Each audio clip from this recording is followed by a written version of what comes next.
Most people would agree that resisting desires is a fundamental part of self-improvement. Most people would agree that if you want to make progress in anything, in your goals, that you need to be able to feel like doing something but not do it, to ignore it. But despite this knowledge that we should not be caving in, we still do. You see so many people, even now, in popular self-improvement forums and whatnot, asking, how do I resist desires? How did you guys overcome desires? What tricks and hacks can I use to get better at resisting desires? So people know that it's important, but they don't seem to actually know how to go about it. And not only that, but the current method that most people use, it isn't sustainable and it doesn't work. And it actually gives the desires more strength. And so in this video, I'm going to teach you the actual way to resist desires. I'm going to teach you how to make this extremely simple and straightforward, and how to actually succeed in feeling urges and ignoring them. But first, I want to explain why resisting doesn't work for most people. Most people, when they feel the desire to do something, they fight the urge head on, and they fight the thoughts head on. They say, no, I don't want that, I don't want that. That's not me. I don't want that. I'm not going to do that. But in the process of doing so, they end up giving the desire more power, more strength. Because they're looking at this temptation, and instead of saying, I'm not going to do that, and then moving on with their life, they stay fixated on it. And they inevitably end up thinking about indulging, fantasizing about how pleasurable it would be, coping and making excuses for why they should do it. And although they know consciously that these excuses are bullshit, that they don't actually need it, the enemy in their head telling them to indulge is oftentimes stronger. This is why so many people fail. It's because they end up giving the desire more strength by staying so fixated on it, by entertaining the thoughts of the indulgence. Thoughts lead to moods, and moods lead to more thoughts, and that cycle eventually leads to action or inaction.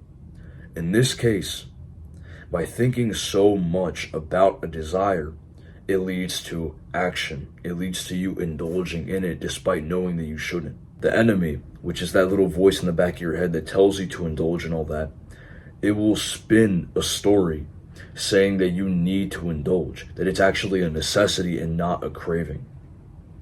Imagine this.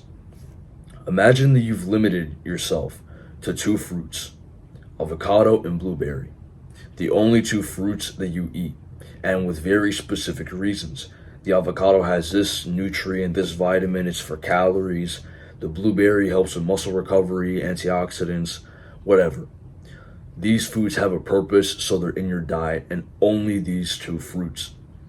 But then you feel the desire to eat bananas, to eat apples, to eat raspberries, blackberries, kiwi, coconut, whatever the fuck. Any other fruit that's outside of the two you limited yourself to. The enemy will spin a story. It will tell you that things like, oh, the banana has this vitamin that blueberries don't, so you actually need it. Well, I didn't eat carbs yesterday. Blueberries don't have that many carbs, so I'm going to eat this instead. So I'm going to eat this banana, this apple, so I can get the carbohydrates for tomorrow, so my workout is good. Oh, well, this other fruit has this one specific thing that it does to your brain that's going to help me be more productive in the morning. It's like, the point is, your ego will tell you anything it can to make the craving seem like a necessity. And again, this is another reason why people fail to resist desires. It's because when they're in the moment trying to fight it, not only do they entertain the thought of it, but they also tell themselves that they actually need it. Not their conscious mind. Their rational mind knows they don't need it, but the enemy in the back convinces the rational mind to cave in. There's a much more effective method that we can use, which can be simplified to 3 words: accept, analyze, conquer. Accept that you feel the desire. Analyze where it's coming from, how it's insignificant, how you don't actually really want it. And then conquer. Ignore it and move on to something else. Continue with what you were doing. This method sounds incredibly simple, but that's exactly what gives it power. It's the fact that there's not a lot of steps. You don't need to be here fighting like, oh, no, I don't want that, I don't want that. Because, like this motion suggests, when you say that, you're shelling up. And when you shell up, right, and I'm talking about like fighting, when you shell up, you're going to get barraged with a bunch of strikes. You're going to get hit a lot. And eventually, this guard is going to slip and you're going to get hit. So shelling up is not the solution. Covering up like this, it's only effective for so long. You might have one really good day where you fought a desire and won. But then the next day, in the next 2 days, you'll fail because it's not sustainable. The sustainable method to resist desires is simply to feel like doing something. Like, let's say you want to sleep for longer, and then be mindful of where it's coming from. Tell yourself, okay, yeah, I do want to go to sleep, but no, I have these goals that I want to accomplish, and I don't really need this anyway. It's not that big of a deal, so I'm just not going to do it. Be mature about it. Do not become like, no, I'm not going to do that. Because that reaction, even the reaction, suggests that this thing is strong.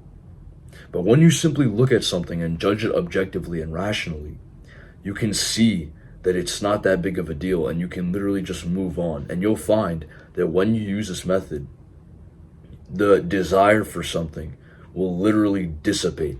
It will dissolve in like a few minutes because you're not entertaining the fantasy of it. Why do you think so many people on NoFap reset their streak? It's because when it comes time to resist a desire, they indulge in previous memories of videos they've watched, of how good it's going to feel. They fantasize. This method doesn't allow you to do that. There is no fantasizing. I'm not giving you enough time for that. You have to simply feel, accept it, and then say, I don't really need this. It's not that important. It's not even what I was focusing on. I don't want it. And then you move on. This method also gives you all the power. Because again, we're making the desire insignificant. So you are the one who's in control of the decisions now. It's not some external force. It's not something that you're unfamiliar with. It's you. This method is literally giving you the power to take back your life. It's giving you the power to ignore what you feel and just continue. You will still struggle sometimes. That's inevitable. You're going to fail. But don't let this deter you. Learn and grow from your mistakes. I made this mistake so many times where I would fail. And then instead of learning and growing from it, I would just say, oh yeah, I'm just a fucking failure. I suck at this. I'm a hypocrite. I said I'm stoic and then I indulged today. No, dude. I'm just not cut out for this. And what do you think that led to? 7 months of indulging, 7 months of being unproductive, of being inconsistent. 7 months of that. I could have prevented it if I just sat down and objectively said, I could have stopped it at day 1 if I just said, listen, bro, this is why you failed. Here's the plan that we're going to make so that you can succeed next time. Here's what we're going to do. Instead of giving power to your desires, simply judge them objectively, be rational, don't jump to conclusions, I could have formulated a plan to conquer myself. I could have formulated a plan, a step-by-step guide to make sure that I did grow and learn from it. I could have used my resources. I could have talked about this to my mentor sooner, being like, hey, it's been a month. It's been a month and I've been failing constantly. Can you help me? Instead of being egotistical and not being dissatisfied enough. So when you fail, learn from your mistakes. Learn from them and grow. Accept them as mistakes. Accept them. Don't accept them as a routine thing that happens. Don't become satisfied with failing one day of every single week. Don't be satisfied with that. I think it's good that you want consistency, that you want to be stoic 24/7. That's good. But you're not going to get there without first not being stoic. You're not going to get there without failing first. For your first actionable step, I want you to fantasize about something, anything that makes you desire. So this can be scrolling, it can be junk food, it can be entertainment, whatever it may be. As long as you feel the desire physically well up in your body, as long as you feel like, you know what, yeah, I kind of want to do that. Now, once you feel this desire, use the method I gave you. Accept, analyze, and then move on. See how easy it is? It's incredibly simple and straightforward. There's no complexity to it. And this is how overcoming desires should be. Simple and to the point. For your second actionable step, take a cold shower for 3 minutes and 30 seconds with the tap all the way cold. Whenever you feel the desire to get out, to check the timer, to do something other than just stay under the water, use the method I gave you. Accept, analyze, move on. Now keep in mind, I'm saying cold shower because it's the simplest one and everybody can do it. There's no reason that you shouldn't be able to take a cold shower unless you don't have a home, unless something's going on with the pipes. A very uncommon situation. But for the most part, people can take a cold shower. If you want to extend the cold shower to 5 or 10 minutes to make it more challenging, if you want to do another task entirely that is also equally challenging, then go ahead, do that. And use the method I gave you, practice it there. But whatever the case may be, make sure that it's challenging, that it actually pushes you to want to get out, to want to stop doing it. Because it's only there, it's only in that space of discomfort that you're going to grow. With that, I'm able to conclude this video. Thank you all for watching. I hope you guys enjoyed. I hope you guys learned something. If you did, let me know in the comments. Like, subscribe, so my videos get pushed out there. I have a Medium page. I post semi-frequently. Right now I'm working on a pretty big essay, so I'm not very active on there. But usually it will be every day, not every day, my bad, every week on Saturday. So that's all I have to say. Thank you all for watching, and I'll see you guys next time.